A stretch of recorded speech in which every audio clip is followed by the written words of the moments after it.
when people put labels like that on Black women, it sticks even longer. So now you're trying to spend all this time undoing something that's not even me at my core. You're not. There's nothing else I can do about it. I can just...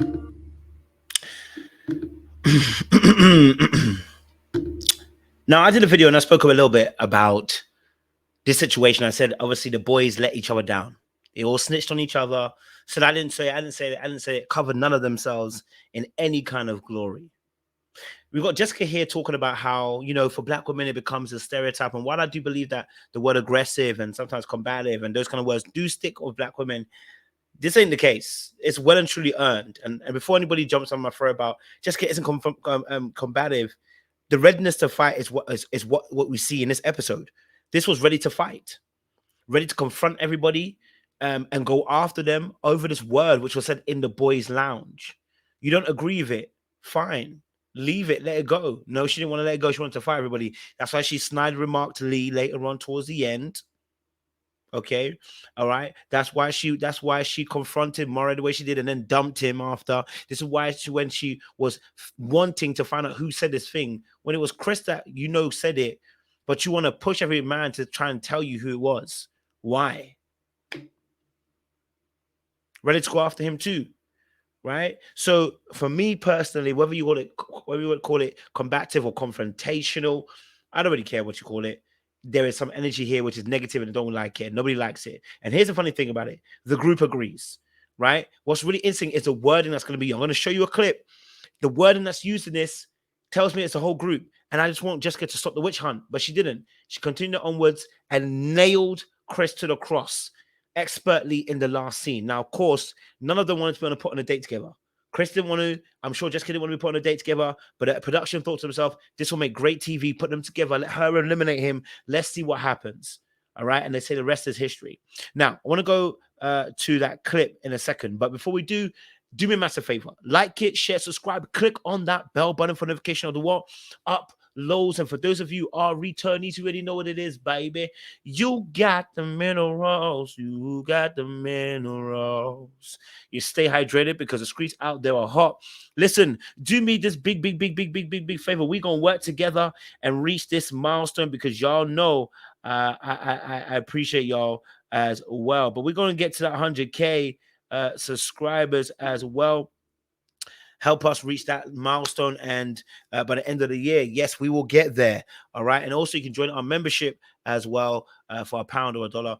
And we get membership lives every other week on a Tuesday night. One just went past, and you'll see it in the membership slot. All right, cool. Let's get into this. Why am I talking about the fact that I feel that Jessica's on a witch hunt for Chris? Well, first and foremost, I want to just bring this up, and maybe I'm going ahead of myself, but let's get this clip up with the boys, okay? All right, let's just go slightly here. I want you to listen to this first. I'm going to play this clip, and hopefully this will bring a roundabout way of making you understand. One simple word can come across like a left hook with your guard down. I agree. I know I messed up. Jessica's hurt because I expressed who she is perceived to be. I don't feel that she's combative. I know she kind of... Who is she perceived to be combative to? Question is, who is she perceived to be combative to? Whose perception is that? You spoke a perception of who? The group. So this witch hunt of Chris, because she believes it's Chris alone, is erroneous, right? I'm not saying it's wrong completely because he did say it. And he should have stood up and said something. No lie. But it was the core group. Listen to what Quentin said. This is really interesting. Listen to this. Feels attacked in that manner. in the back. Yeah. Even though it was a collective of how we talked to Tommy, to her, they're going to mean more. Just because they... A collective of how we spoke to Tommy. So y'all spoke to Tommy about her behavior and it was what? Not combative? What did you guys call it? Something along the same lines? Because he didn't change it. He went with Chris's suggestion. This is why I said it's bogus to try and blame Chris Morier. And I said Morier is a real villain. But it's bogus to blame him. But we're going to try and use Chris as a scapegoat. Don't get twisted. I've smoked Chris already. Chris got my smoke today. Ain't no way. He got 3 videos. Don't play with me. Right? but I'm gonna keep it real and I'll keep it a buck and keep it a G when I see things are nonsense, right? Just because on this witch hunt, I'm gonna show you a clip about her talking about going after them the way that they did, right? But in reality, it was Maury who said this thing. And why am I saying it? Why am I saying it? Because Jessica then uses this as a springboard to go into the political conversation to try and get these votes once more by black women. Say, oh, when a black woman goes through and gets labeled that, while I do agree, when a black woman does get labeled that, it does stick in some aspects, yes. But are you warranted it? Because it looks by the sound of the boys, you were warranted it, because even if they don't say the word combative, the same word combative, they're definitely describing you in some closeness to combativeness. They're definitely describing you with some certain word close to. Maybe it's confrontational. Who knows? Maybe it's mean girl. Who knows? But they're definitely labeling you something, and the group is agreeing to something, because Quincy just said they spoke to Tommy. And Maury spoke about the fact that he's meant to be presenting the consensus of the group. So I'm a little bit confused as to why Chris is getting the whole brunt of the issue when you all feel some type of way, clearly. Or maybe if you don't, why did you convey that in such a way that Maury would only pick up Chris's words? Why is Maury throwing Chris underneath the bus? I'm doing a wrong video. I told you this. I'm doing a wrong video. But let's get into the conversation here. Because let's go back, right? Let's get this part here, okay? Because I want to see if I can get it. Hopefully I got it right. Hey, wow. I am completely blindsided. Listen to this. Yes, Tommy. Okay. Y'all enjoy the rest of y'all week. All right? Thank you. All right. Thanks, Tommy. Girl. Balls tough, combative. Yeah, just because you're passive aggressive doesn't mean that you're not combative. Just because you don't get into everyone's face doesn't mean not combative. See how and the thing is, she's made the whole group on edge. See, that moment there was in front of everyone. And Janelle was there, right there, aiding and abetting as usual. She's like, oh, boss, combative, So I'm guessing, was there more words that were actually said that day as well? Why was combative the one that you stuck with? If there was more words being said, let me just go back slightly. Let's just go back slightly. Thank you. Right. Thanks, Tommy. Girl. Balls tough, combative. Wow. Boss, tough, and combative. So why the frick were you vexed? There were other words, tough, being used.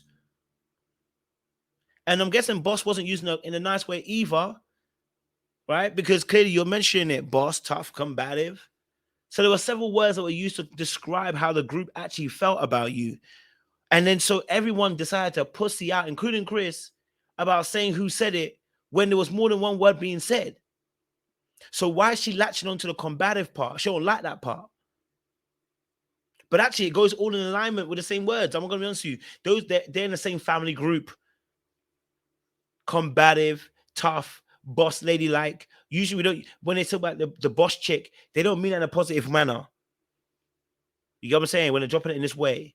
Tough. They're not using it in the right manner. Was that all Chris's words? Boss, tough, and combative? Why is Chris getting the brother? Again, I'm doing the wrong video because I'm talking about the witchcraft for Chris, but I'm going to have to change this. Right? So there are 3 words that you mentioned back. So clearly, there's an issue of more things that the boys have said that they feel is in almost close alignment with combative. Combative might not be the word they use, but the alignment of words. I am completely blindsided and turned off by the verbiage that was provided to me as feedback. One word in particular. So now she's about to make combative the key word to latch on. And the reason why is because she knows exactly what she's doing. She's going to use that same word and be like, oh my God, as a black woman, which she does do, how can you say that about us? That's what Janelle does. And it's a reverse Uno. It's now to make me feel guilty about the fact that that's how I felt when I actually dealt with you. Now, this is very different to the Kerry and the Tyrone aspect. When Tyrone said that Kerry was aggressive, we had never seen anything aggressive from Kerry at all. Not even in the slightest. You know what I mean? Not even in the slightest did we even encounter that with with Kerry and Kerry when it came to Tyrone. So people got onto Tyrone about the aggressiveness because aggressive, when it's used incorrectly, is a problem. If we use that for Camille or Zadia, nobody complains. We use it for Janelle, nobody complains, right? Because it's in alignment with what they're doing on the screens. Now, this little witch hunt begins at the group aspect where she wants to let everybody know she's frustrated about what's happening. That really stuck out to me was combative. Sounds familiar. I really think it's important to know. At this point, she said it quite loud as well for all the people at the background to hear, and that in itself is a problem. Because everyone's in earshot hearing this, right? It's trying to almost in a sense intimidate people. Oh, y'all said and combative, y'all said tough, you said this. And they're all in earshot as you're saying, we know, you know what you're doing, darling. You know exactly what you're doing. Let's not play it. You know exactly what you're doing. Oh, who said it? And I have my speculations of where this came from. Woo! Wouldn't mind another margarita. How you feeling? And now they come to sit down, and the whole situation, now they're going to be confronted once more again. So we've got the passive aggressiveness earlier on of mentioning it in the air, and now we're going to come and sit down, and we're going to have some more trying to tell us off like school kids in front of each other at the fireplace. And everyone, watch the facial expression everywhere. Everyone's like, it's just kerfuffed. Why are we checking on Morier? Let's check on Jessica. I think we can check on both of them. They both Well, need no, to we check want on. her to be feminine. Now, I don't know why Janelle thinks she's slick for this and saying, obviously, oh, let's check on both of them. No, we don't need to. If I ask the question to Morier, how are you doing? Let's check on both of them. I don't need to ask your question. I don't need to check on Jessica. If I'm talking to Morier and I'm asking how he's doing, how dare you open your mouth and ask me to tell me that we should check on both of them? Maybe I was going to check on her after. Don't tell me what to do about who I should check on. Like that's what I said. Jessica and Janelle have this bullyish tactics, and like when you're not really hip to it, people just run amok. But when you start to see it, you look at me and go, I'm about to play this game with y'all. I'm not about to play this game with y'all. Y'all ain't gonna play this game with me. I ain't about to do it. No. Y'all supposed to cover us. Right. Right? That's what we've been saying from the beginning. I am glad the power is back in our hands because we need to start having some real conversations about. And saying obviously about the fact that they need to cover you. Where was the uncovering? They said what they said because that's what they felt was happening. And again, it's not far from the truth. So I don't know what else you want them to do if they're going to tell the truth and it's going to be used as the evidence to say why she was in the bottom. I don't know what else you want them to do. What else do you need from them to protect you? What else do you need from them? Come on. All right, we're doing too much. Okay. Who these guys truly are. Jessica, how do you feel? So in this space, I think it's best for me. And my combative energy. Again, Just be quiet. I'm trying to figure with the passive aggressiveness as again, with a combative energy. So again, you passive aggressive, babe. Okay, let's just be honest and call it what it is. And that's why I said she's always ready to tumble, because she's always got an answer ready to say something. That's why it comes off as combative. She's always ready to say something, always ready to with an answer. Right? That's why. Hold on. figure out, and I listen, love y'all down, and I'm not picking up Jess's cross. So why But as a talking? Black woman, when we are constantly attacked, I'm trying to figure out how y'all were comfortable using that. And the reason why they got eaten alive is because Janelle went down that road of saying the way you were comfortable with, saying that a Black woman is combative, and Jessica didn't stop her. So Jessica's complicit. She didn't stop Janelle going down that road of saying that and trying to emotionally blackmail these boys into changing their mind, or into emotionally blackmail these boys into saying, you know what, the world already has a tough with Black women, and you just added to it by saying that she's combative, when the rest of the world can see, if they watch the videos, that you don't have a very nice attitude, the way you go about certain things, the way you answer and address certain things becomes a problem. But you ain't see that part. Right? You ain't see that part, right? Okay. That word. It's not a y'all. It's not a y'all. That's not a y'all That was a consistency. very From, strong word. and not to make it a matter of throwing anybody under the bus. Which you did first on Leave the Bus, Phil. Listen, let me leave it there. Like, share, subscribe, guys. click on the bell button. Let me know. What do you guys think? Was there a witch hunt from Jessica? Did she want to hunt down Chris? I don't know. Maybe I've done too much. But in reality, this situation really did show me that, with Chris and Jessica, their beef, I just don't feel like a lot of it needed to happen. Because they weren't trying to talk to each other anyway for the course of the season, as they both kind of got to a particular place where they felt about each other and move forward. There's nothing else that could have been, learned here and done in a different way. So personally, I just know that Chris had shown that he had some combative tendencies by what he did at the very end, but we know that Jessica has felt some type of way for a long time, right? We know this already. This was a final straw and a final straw, right? The final straw that brought the camel's back. So I don't know. Let me know your thoughts. I mean, is it a witch hunt of Chris about the combativeness, or is it fairly safe to say that he deserved that particular witch hunt from her? Let me know your thoughts down below. Like, subscribe, click on the